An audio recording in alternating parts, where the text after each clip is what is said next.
आज की इस वीडियो में हम साइंस के मोस्ट इंपॉर्टेंट क्वेश्चन देखेंगे जो कि आपके लिए फर्स्ट ग्रेड, सेकंड ग्रेड, पशु परीक्षण, एसएससी, रेलवे सभी एग्जाम के लिए मोस्ट इंपॉर्टेंट है। तो इस वीडियो को पूरे अंत तक देखना है और वीडियो अच्छी लगे तो वीडियो को लाइक करना है, चैनल को सब्सक्राइब करना है। हमारा फर्स्ट क्वेश्चन है, अवतल लेंस के सामने रखी वस्तु का प्रतिबिंब कैसा होता है। तो ध्यान रखना, अवतल लेंस के सामने जो वस्तु रखी होती है उसका प्रतिबिंब हमेशा आभासी और सीधा बनता है। अवतल लेंस कैसा होता है? अवतल लेंस कुछ इस प्रकार से होता है, यह क्या आता है कि बीच में से पतला होता है और किनारों में से मोटा होता है।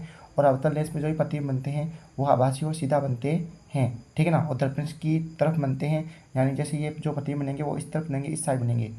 नेक्स्ट क्वेश्चन, अब देखो इसमें कोई डिस्क्रिप्शन है कि अवतल लेंस अंदर की तरफ मुड़ा हुआ होता है। अवतल लेंस क्या होता है? अवतल लेंस अंदर की तरफ मुड़ा हुआ होता है और यह दो गोलीय पृष्ठों से घिरा होता है। अवतल लेंस में जब वस्तु अनंत पर होती है तो वस्तु का प्रतिबिंब कहाँ पर बनता है? एफ पर बनता है, जो एक ऐसा होता है जो सीधा काल्पनिक और बिंदु के आकार का होता है।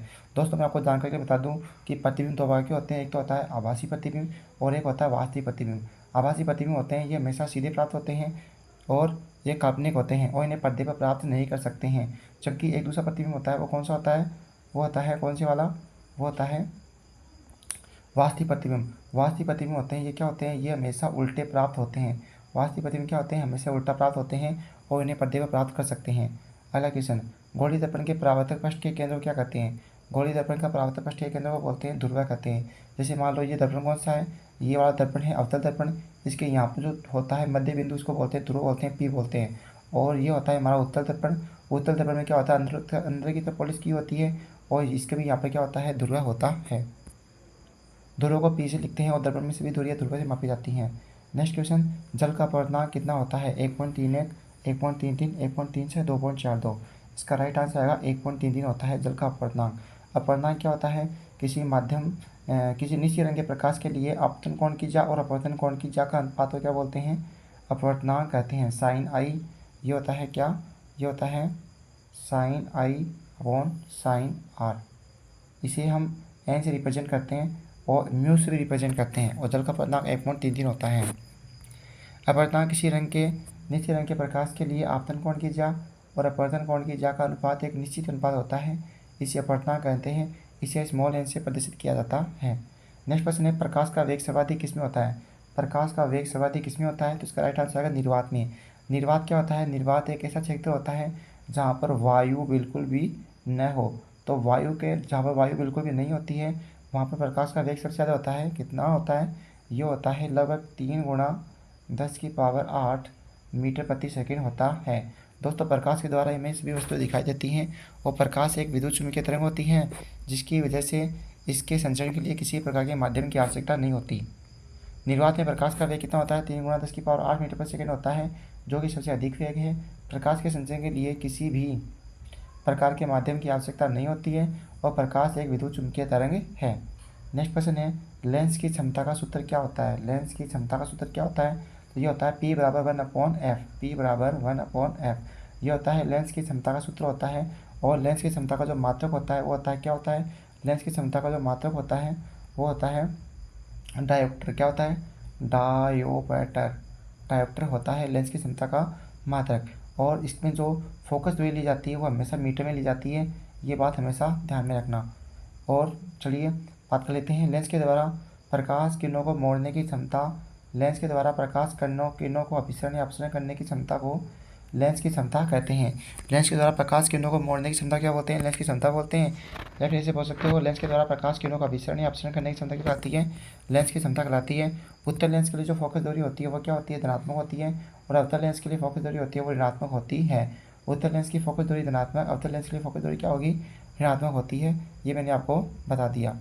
नेक्स्ट प्रश्न, प्रकाश के अपवर्तन में कौन सी भौतिक राशि नहीं बदलती है? तो ध्यान रखना, प्रकाश के अपवर्तन में आवृत्ति होती है वो नहीं चेंज होती है, बाकी वेग, तरंगदैर्घ्य और ये बदल जाते हैं। अगला प्रश्न है, सॉरी अपवर्तन क्या बता रहा है कि अपवर्तन क्या होता है?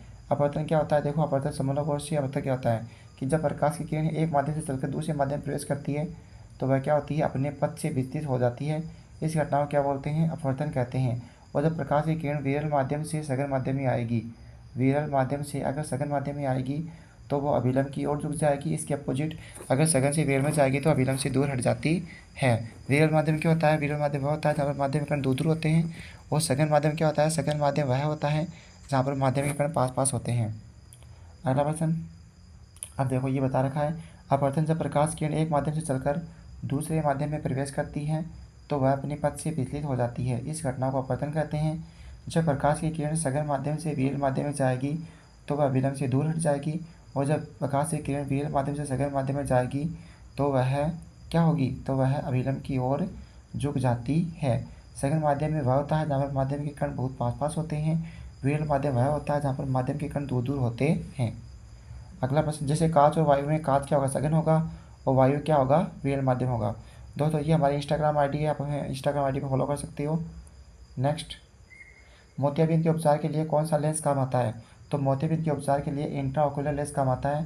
इसका पूरा नाम होता है IOL, इंट्राओक्यूलर लेंस। ये काम आता है किसके उपचार में, मोतियाबिंद के उपचार में। दोस्तों मोतियाबिंद क्या होता है, मोतियाबिंद क्या होता है कि जिन व्यक्तियों की आयु बढ़ जाती है उनके अंदर उनका जो पिछले लेंस होता है वो धुंधला हो जाता है। किस लिए लेंस होता है ना, वो धुंधला हो जाता है, जिसकी वजह से उसे दिखाई देना बंद हो जाता है।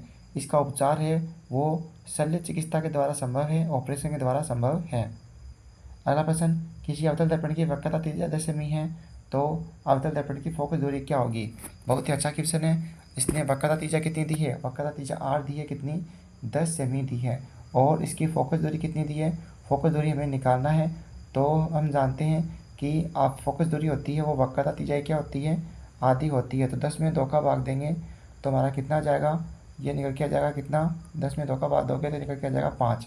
तो इसका -5 सेमी आंसर आएगा। क्यों, क्योंकि जो अवतल दर्पण जो वक्रता त्रिज्या होती है वो लेफ्ट साइड में होती है, माइनस में होगी, तो इसकी ये भी किस में आएगी, माइनस में आएगी। नेक्स्ट क्वेश्चन, अब देखो इसके बारे में बताया है कि दर्पण के लिए वक्रता त्रिज्या और फोकस दूरी में एक संबंध होता है, वो क्या होता है, F = R/2। ये मोस्ट इंपॉर्टेंट रिलेशन है, इसको आपको क्या करना है, रट लेना है अच्छे से। अवतल दर्पण के लिए फोकस दूरी क्या होती है, धनात्मक होती है, क्योंकि अवतल दर्पण में फोकस दूरी ध्रुव के बाईं ओर से मापी जाती है। जबकि उत्तल दर्पण में फोकस दूरी क्या होती है, धनात्मक होती है, क्योंकि उत्तल दर्पण में फोकस दूरी किस तरफ मापी जाती है, ध्रुव के दाएं तरफ से मापी जाती है। ये मोस्ट इंपॉर्टेंट रिलेशन है। नेक्स्ट क्वेश्चन, आगरा के किले की दीवार पर कौन सा दर्पण लगा है जो ताजमहल की ओर लगा हुआ है, वो लगा हुआ है उत्तल दर्पण। अब ध्यान रखना दोस्तों, उत्तल दर्पण होता है उसमें किसी भी वस्तु का प्रतिबिंब होता है, वो कैसा बनता है, वो बनता है आभासी बनता है। ये उत्तल दर्पण कुछ इस प्रकार से होता है, इसके अंदर की पॉलिश की हुई होती है और इसमें जो वस्तु का प्रतिबिंब बनेगा वो हमेशा इसके राइट साइड में बनता है वस्तु का प्रतिबिंब, और ये बनता है आभासी, सीधा बनता है, ठीक है ना, और वस्तु से छोटा बनता है। इसलिए दूसरी बात, इसका जो दृष्टि क्षेत्र होता है वो बहुत ज़्यादा होता है, जिसकी वजह से इसे गाड़ियों में पीछे का दृश्य देखने के लिए काम में लेते हैं। तो जो आगरा किले में जो दीवार पर जो दर्पण लगा हुआ है वो दर्पण कौन सा है, उत्तल दर्पण है।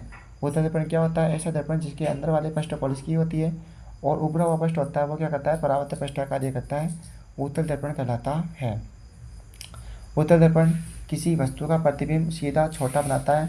इसका दृष्टि क्षेत्र बहुत ज़्यादा होता है, यही कारण होता है कि इसका प्रयोग बड़ी बड़ी मंजिलों का चित्र देखने के लिए उत्तल दर्पण का प्रयोग किया जाता है। इसके अलावा गाड़ियों के अंदर पीछे का दृश्य देखने के लिए भी कौन सा दर्पण काम आता है, उत्तल दर्पण काम आता है। उत्तल दर्पण की फोकस दूरी धनात्मक होती है। उत्तल दर्पण में किसी वस्तु का प्रतिबिंब आभासी, सीधा और काल्पनिक बनता है और वस्तु से छोटा बनता है।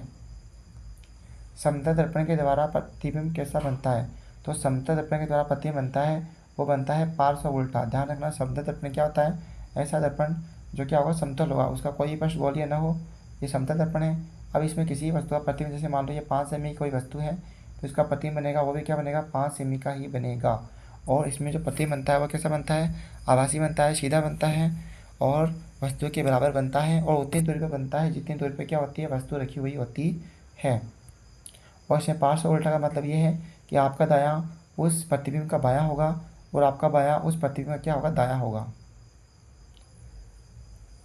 समतल दर्पण में किसी वस्तु का प्रतिबिंब वस्तु के बराबर काल्पनिक व सीधा बनता है।